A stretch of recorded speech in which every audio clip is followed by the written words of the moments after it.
और बुलेटिन में खबरों का रुख करें उससे पहले आपको सीधे लिए चलते हैं जहां सीएम सुखू इस वक्त कुछ कह रहे हैं। हमारे बोल रहे थे, उन्होंने बड़ी अच्छी बात की कि 2 बच्चे और 5 टीचर है।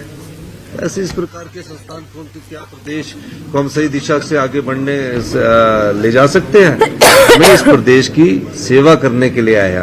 हमने कई बार कहा है, हम सत्ता सुख के लिए नहीं आए, हम व्यवस्था परिवर्तन के लिए आए हैं और व्यवस्था परिवर्तन की दिशा में हमारी सरकार और आगे बढ़ रही है। बहुत बहुत धन्यवाद।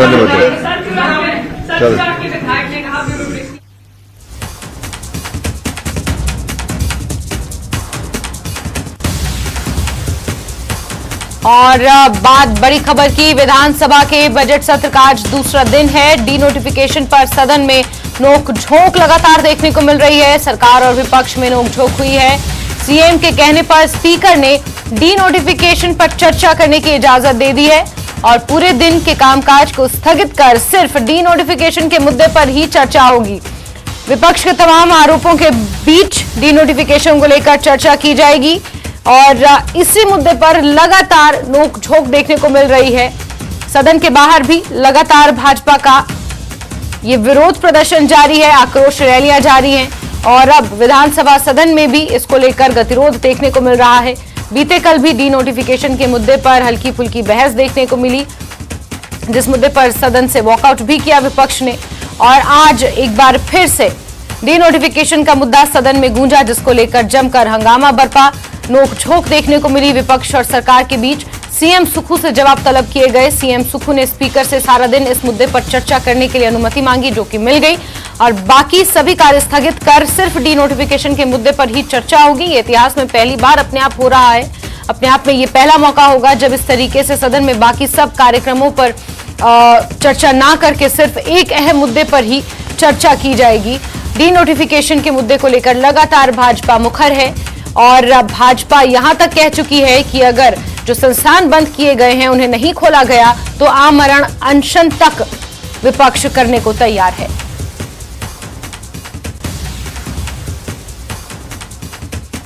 और डी नोटिफिकेशन पर चर्चा से पहले सदन में क्या कुछ हुआ, आइए आपको बताते हैं। दरअसल कार्यवाही शुरू होते ही विपक्ष की काम रोको प्रस्ताव विपक्ष लेकर आया और इस स्थगन प्रस्ताव के तहत डी नोटिफिकेशन को लेकर चर्चा की मांग की गई। सुखराम चौधरी ने प्रस्ताव पर चर्चा की मांग करते हुए नियम 67 का हवाला दिया और कहा कि 600 से अधिक संस्थान बंद किए गए हैं। वहीं सरकार की ओर से स्थगन प्रस्ताव पर संसदीय कार्य मंत्री हर्षवर्धन चौहान ने कहा कि पिछले 3 महीने से भाजपा सदस्य यही बोल रहे हैं, बिना बजट राजनीतिक आधार पर संस्थान खोले गए। इसके बाद सीएम सुखू ने भी अपनी बात रखी। उन्होंने कहा कि नियम 67 जैसे रूटीन नियम हो गया। विपक्ष केवल वॉकआउट करके खबर बनाना चाहता है, उन्हें चर्चा की इजाजत दे दी जाए।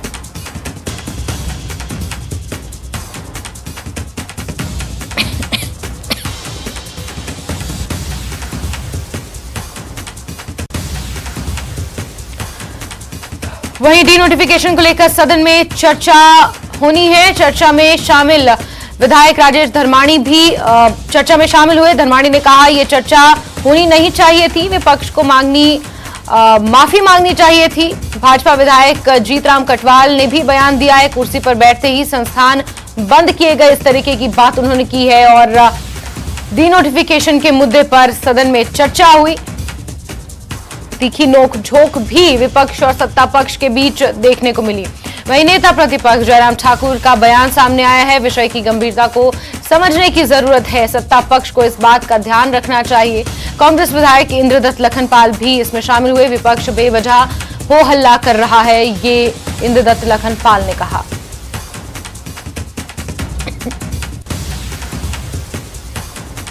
विधायक हंसराज ने भी चर्चा में हिस्सा लिया। अगर सरकार बंद किए गए संस्थानों को नहीं खोलेगी तो आमरण अनशन करूंगा, ऐसा उन्होंने कहा। राकेश जम्वाल ने बंद करना समस्या का हल नहीं है, ये कहा। कांग्रेस विधायक नंदलाल ने सदन में कहा कि प्रदेश की आर्थिक स्थिति के आधार पर फैसला लिया जाए। सदन की कार्यवाही दोपहर 2 बजे तक भोजन अवकाश के लिए स्थगित कर दी गई है।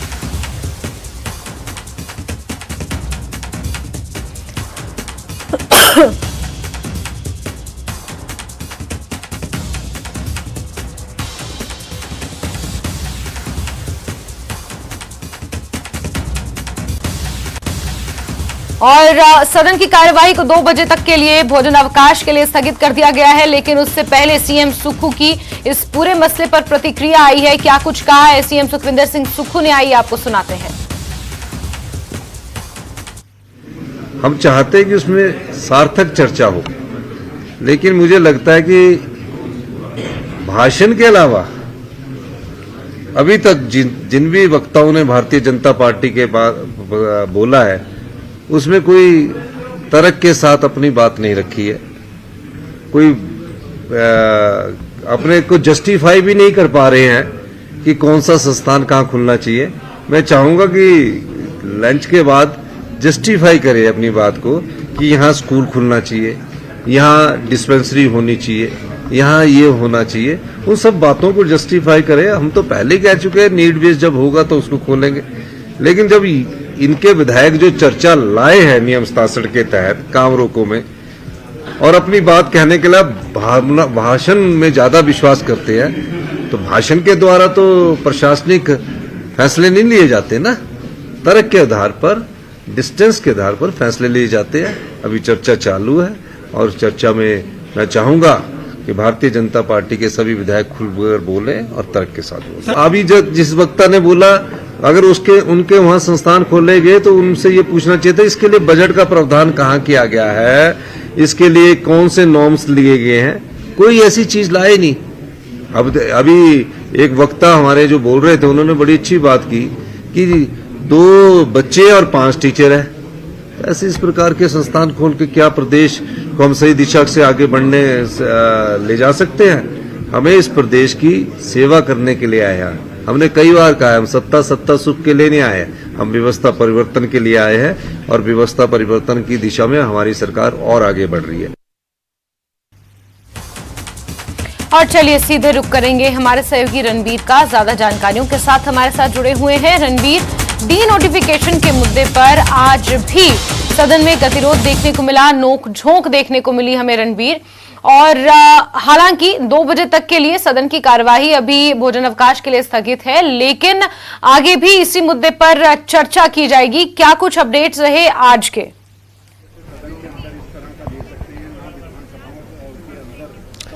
जी हाँ, देखिए आज लगातार दूसरा दिन है, प्रश्नकाल नहीं हो पाया है। देखिए यहाँ पर अगर हम सत्ता पक्ष की रणनीति को देखें और विपक्ष की रणनीति को देखें, विपक्ष आज जो है पूरे मूड में था कि सदन के बीच जो है खूब हंगामा होगा अगर नियम जो चर्चा की जो मांग गया था, और मुद्दा यही था कि जो संस्थान डी नोटिफाई किए गए इस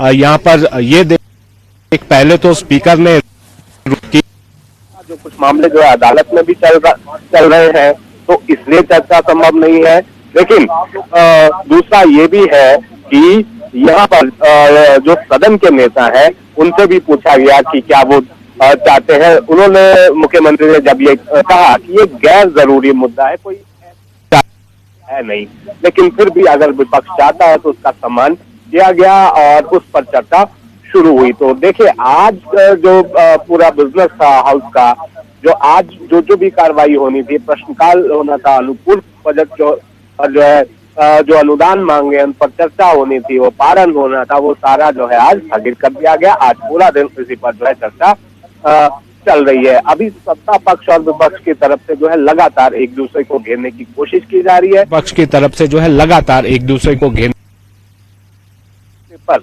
जारी किया, एक श्वेत पत्र राज्य सरकार जारी करेगी, तो वो उसकी झलक यहाँ पर देखने को मिले। जब विपक्षी सदस्य तर्क दे रहे थे, उन्होंने ये कहा कि किस तरह से लोगों को जो है परेशानियां झेलनी पड़ रही है। सबसे पहले चर्चा की शुरुआत में पक्ष की तरफ से सुखराम चौधरी ने, की पूर्व में मंत्री रहे हुए हैं, उन्होंने सिलाई हल्के का जिक्र किया कि जो इलेक्ट्रिक डिवीजन बंद किया गया, अब स्थिति ये है कि 100 किलोमीटर दूर जो है राजगढ़ लोगों को आना पड़े, इस तरह के तर्क जो है दिए जा रहे थे। लेकिन वही दूसरी तरफ अगर हम सत्ता पक्ष की बात करें जैसे तो तथ्य पेश किए गए, और यहाँ पर शिक्षण और स्वास्थ्य संस्थानों को लेकर, खासकर शिक्षण संस्थानों को लेकर राजेश शर्मानी ने ये कहा कि पूरे 4.5 साल तक जयराम सरकार ने केवल 2 कॉलेज खोले और अंतिम जो 5-6 महीने बचे थे उसमें 23 कॉलेज खोल दिए गए और उन्होंने आंकड़ा भी गिनवाया है कितने मिडिल स्कूल, कितने प्राइमरी स्कूल, कितने हाई स्कूल, कितने 10+2 और कितने जो है कॉलेज का जिक्र हमने अभी किया। तो ये और कितने जो है कॉलेज का जिक्र हमने अभी किया, तो ये सारा जो है तथ्य यहाँ पर पेश किए गए। लेकिन जो विपक्षी सदस्य थे, विपक्षी सदस्य ने जिनकी बारी इसमें आई है, उन्होंने भी जो है अपने तथ्य रखे और क्षेत्र का हवाला दिया कि परेशानी किस तरह से हो रही है। देखिए, आज का जो हंगामा जिस तरह से हमें देखने को मिला वो शुरुआत में हुआ था। नोक झोंक जो है बिल्कुल हुई। जे.आर. कटवाल जब बोल रहे थे, एक व्यक्तिगत टिप्पणी उन्होंने सत्ता पक्ष के एक सदस्य पर कर दी, उसको जो है रिकॉर्ड से हटाना पड़ा। उसको लेकर भी सत्ता पक्ष और विपक्ष के बीच तीखी बहस जो है यहाँ पर हुई है। तो कुल मिलाकर आज जो है अभी इस पर चर्चा चल रही है। भोजनावकाश के बाद जैसे ही सदन की कार्रवाई फिर से शुरू होगी, बिल्कुल रणबीर, भोजन अवकाश के बाद भी इसी मुद्दे पर चर्चा की जाएगी और उसके बाद इस चर्चा में कौन कौन लोग हिस्सा लेंगे, क्योंकि सीएम सुक्खू का अभी हमने बयान सुना, उन्होंने साफ शब्दों में कहा कि विपक्ष जरूर इस मसले पर चर्चा करे लेकिन तथ्यों के साथ अपनी बात रखे, फैक्ट्स के साथ, फिगर्स के साथ सदन में अपनी बात रखे, तो कहीं ना कहीं उनकी बात की क्रेडिबिलिटी फिर मानी जाएगी। रणबीर,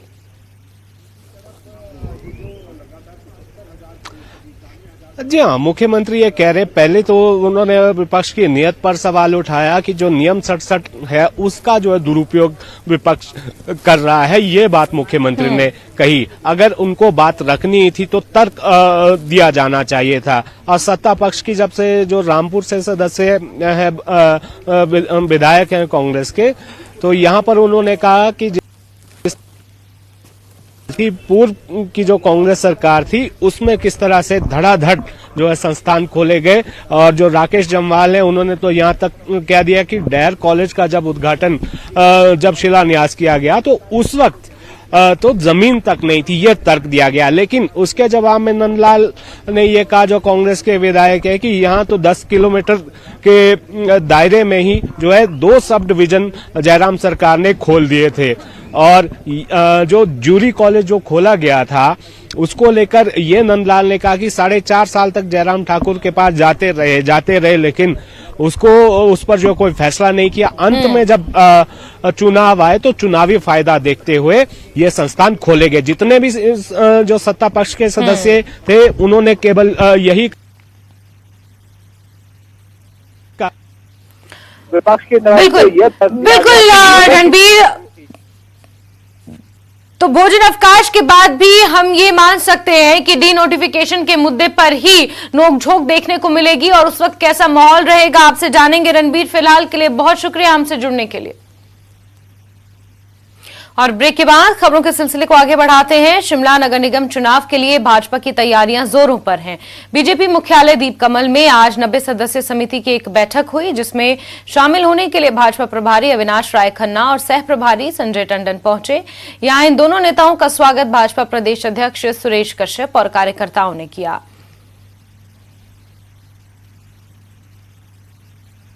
और सीधे रुक करते हैं सहयोगी राजेंद्र का, ज्यादा जानकारियों के साथ इसी खबर पर जुड़े हुए हैं। राजेंद्र, 90 सदस्य समिति की भाजपा की ये अहम बैठक रही और ऐसा माना जा रहा है कि शिमला नगर निगम चुनावों को लेकर इस बैठक में रणनीति बनाई गई और तमाम कार्यकर्ताओं को, नेताओं को यहां दिशा निर्देश दिए गए। क्या कुछ अतिरिक्त जानकारी इस बैठक से निकल कर आई है राजेंद्र?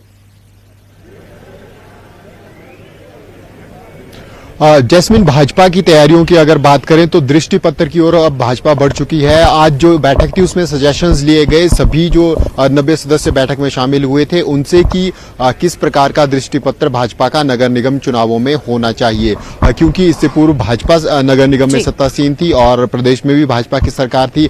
इसके अलावा स्मार्ट सिटी के बहुत से कार्य हैं जो नगर निगम शिमला में हुए हैं, तो ऐसे में भाजपा चाहेगी कि विकास के मुद्दे के ऊपर चुनाव लड़ा जाए और जो कार्य पिछली नगर निगम द्वारा किए गए हैं और पिछली सरकार के द्वारा किए गए हैं उन कार्यों के आधार पर जनता के पास जाए और जनता से वोट मांगे जाए। इसीलिए जो पहली बैठक थी, कोर कमेटी जो नगर निगम चुनावों के लिए बनाई गई थी, वो पिछले कल शाम को हुई। काफी लंबी ये बैठक चली, करीब 2 से ढाई घंटे तक इसमें चर्चा हुई और तमाम जो मेजर इश्यूज थे उनके ऊपर चर्चा की गई और एक रोड मैप तैयार किया गया कि किस प्रकार से नगर निगम के लिए चुनावों में भाजपा उतरेगी। उसके बाद आज फिर ये विस्तृत बैठक थी, एक बड़ी बैठक थी। इसमें वो सभी लोग मौजूद थे जो कभी नगर निगम शिमला के पार्षद रहे हैं पूर्व में, और जो पूर्व की नगर निगम थी उसके भी सभी जो पार्षद थे भाजपा के, वो इस बैठक में शामिल रहे हैं। इसके अलावा जो शिमला और इसके आसपास के क्षेत्र हैं उसके जो सभी बड़े नेता हैं वो भी इस बैठक में मौजूद रहे। सजेशंस लिए गए सभी से कि किस प्रकार का दृष्टिपत्र भाजपा का होना चाहिए और वार्ड वाइज, क्योंकि नगर निगम में वार्ड का बड़ा इंपॉर्टेंट रोल होता है। 34 वार्डों के इस बार चुनाव होने वाले हैं, तो किस वार्ड में किस इशू को लेकर जाएंगे ये भी फोकस भाजपा की तरफ से इस बैठक में किया गया।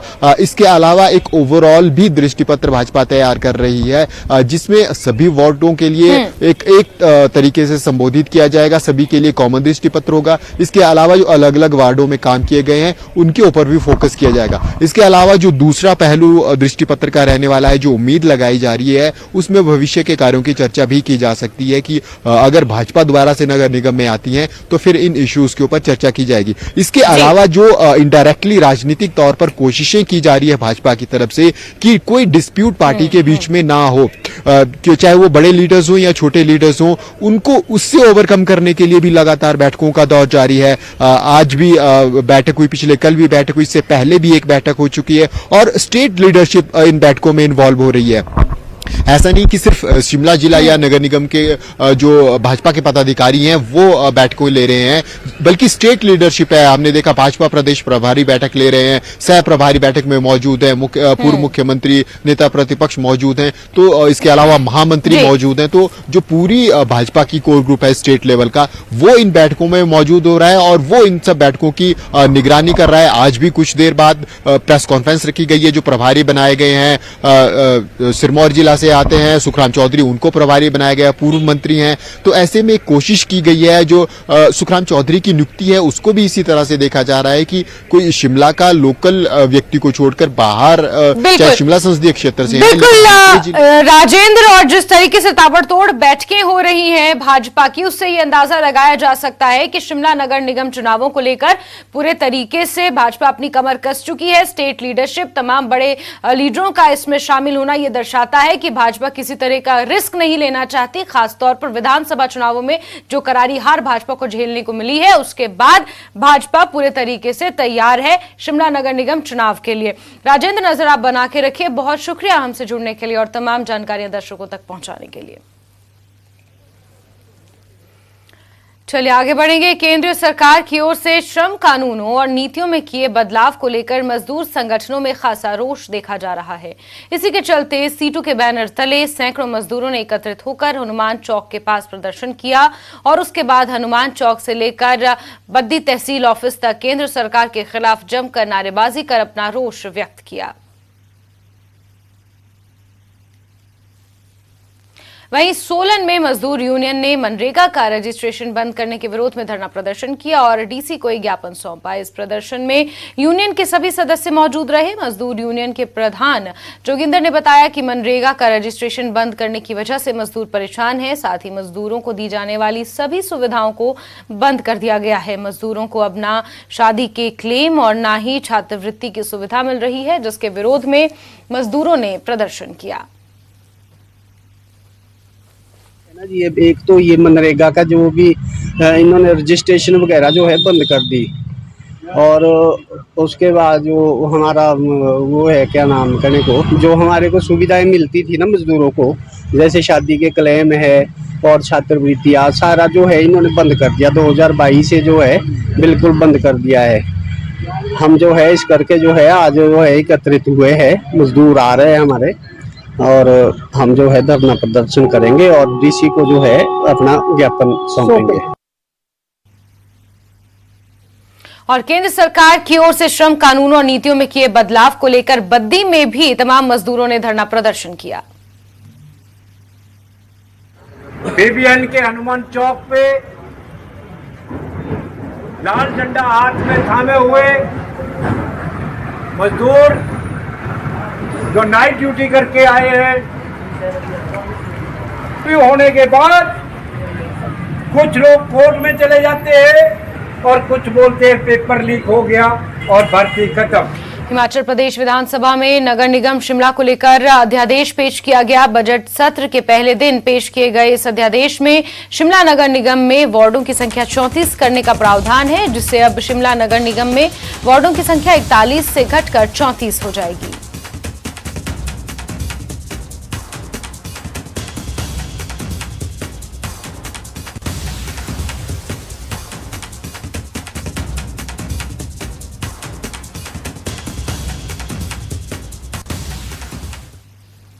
खबर बद्दी से, जहां के भरोटीवाला नालागढ़ में हर वर्ष कबाड़ को लेकर मारामारी रहती है और इस बार भी ये मारामारी लगातार जारी है, जहां स्क्रैप डीलर और स्थानीय युवा आमने सामने हो चुके हैं। वहीं लोकल युवा भी अब स्क्रैप का काम फैक्ट्रियों में जाकर लगातार मांग रहे हैं। इसको लेकर आए दिन तनाव का माहौल रहता है। वहीं फैक्ट्री मालिकों को भी नेताओं के फोन आ रहे हैं कि स्थानीय युवाओं को भी स्क्रैप के काम में लगाया जाए, और दूसरी ओर पहले से ही कबाड़ का काम कर रहे डीलरों को धमकियां मिलनी शुरू हो गई हैं। अब जग सेवा ऑर्गेनाइजेशन के प्रदेश अध्यक्ष जगपाल सिंह राणा का कहना है कि कबाड़ के काम को लेकर जल्द से जल्द कोई पॉलिसी बनाई जाए ताकि किसी भी अप्रिय घटना से बचा जा सके।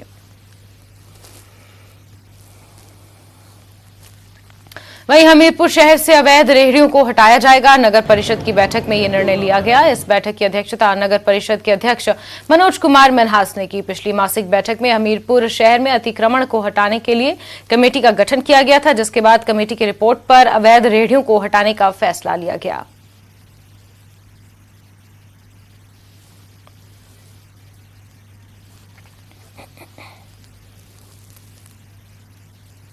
चंबा के दूरदराज सनवाल पंचायत के ग्रामीण क्षेत्रों में सड़क मार्गों की स्थिति खराब है। यहां अभी तक गाड़ियों के लिए सड़क नहीं मिल पाई है। लोगों को परेशानियों का सामना करना पड़ रहा है, खासकर रात के समय पैदल चलने में दिक्कत आती है और रास्ते की हालत इतनी खस्ता है कि लोगों का आना जाना मुश्किल हो गया है। लोगों की मांग है कि सड़क का निर्माण अच्छे से किया जाए।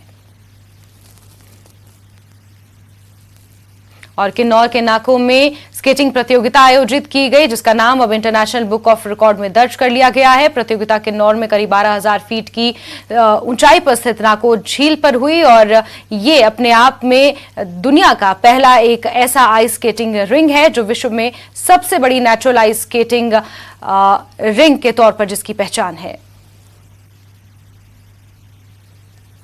बौद्ध धर्म के प्रमुख हिज होलीनेस दलाई लामा इस साल के 6 जुलाई को अपना 89वां जन्मदिन मनाने जा रहे हैं, लेकिन इसके लिए आज उनके लाखों अनुयायियों ने उनके उत्तम स्वास्थ्य और लंबी उम्र की कामना के लिए बहुत बड़ी प्रार्थना सभा आयोजित की।